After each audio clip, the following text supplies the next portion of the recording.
8 module का second example है यहाँ पर। Out of 12 men there are 4 science teacher, 5 art teachers and 3 commerce teacher, and out of 10 women there are 3 science teachers, 4 art teachers and 3 commerce teachers. In how many way can a committee of 6 person be formed such that there are 2 science teacher and 1 commerce teacher in the committee? हमें 6 person की committee form करनी है जिसमें 12 men हैं और 10 women हैं, और 12 man और 10 वुमेन को अलग अलग टीचर्स हैं उनमें, ठीक है। और कंडीशन ये है कि जो 6 पर्सन की कमेटी फॉर्म होगी उसमें जो 2 साइंस की टीचर होने चाहिए और 1 कॉमर्स का टीचर होना चाहिए, और हमें बताना है इन 6 पर्सन की कमेटी को कितने वेज में फॉर्म कर सकते हैं।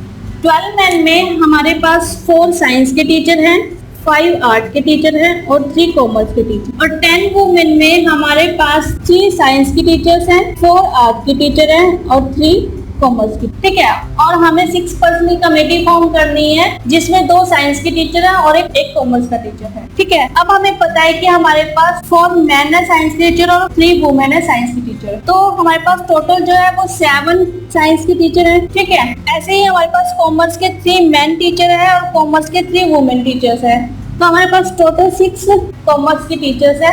अब हमें कमेटी 6 पर्सन की फॉर्म करनी है, तो हमारे पास 2 पर्सन होने चाहिए साइंस का और एक कॉमर्स का, तो टोटल टीचर है 7 साइंस के यहाँ पर, तो 2 एट ए टाइम है, तो 7C2 मल्टीप्लाई एक कॉमर्स का टीचर होना चाहिए, तो टोटल टीचर है यहाँ पर कॉमर्स के 6 और 1 एट अ टाइम है, तो 6C1 मल्टीप्लाई। अब कमेटी तो 6 पर्सन के, लेकिन यहाँ पर टोटल पर्सन है 2 एंड 1 3 पर्सन है, लेकिन हमें 6 पर्सन की कमेटी फॉर्म करनी है, तो हमारे पास 3 पर्सन और होने चाहिए, वो 3 पर्सन हो सकते हैं आर्ट्स के टीचर, क्योंकि कंडीशन ये है कि 2 साइंस के टीचर हो और 1 कॉमर्स का टीचर हो, तो बाकी के जो 3 पर्सन है वो आर्ट के टीचर में से हो सकते हैं। यानी कि हमारे पास जो साइंस के टीचर्स हैं ये हम नहीं लेंगे, हम कॉमर्स के जो टीचर्स हैं वो भी हम नहीं लेंगे, क्योंकि कंडीशन है कि 2 साइंस का और 1 कॉमर्स का होना चाहिए, जो कि हम ले चुके हैं। बाकी के जो पर्सन्स बचे यहाँ पे, बाकी के टीचर्स जो बचे हैं हमारे पास,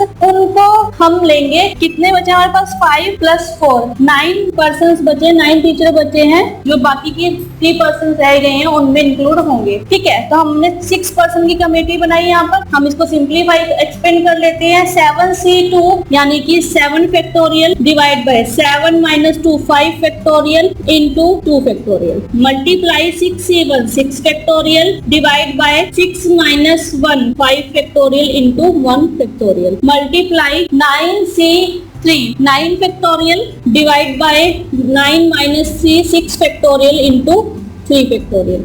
अगर हम इसको और सिंप्लीफाई करें तो 7 फैक्टोरियल हमारे पास 7 × 6 × 5 factorial divide by 5 factorial into 2 factorial, multiply 6 × 5 factorial divide by 5 factorial into 1 factorial, multiply 9 factorial into 8 factorial into 7 factorial into 6 factorial divide by 6 factorial into 3 factorial, ठीक है। तो ये कैंसिल आउट हो जाएंगे, 5 फैक्टोरियल से 5 फैक्टोरियल, इधर 6 factorial 6 factorial, 2 factorial होता है 2 × 1 यानी कि 2, तो ये 3 टाइम्स, ठीक है।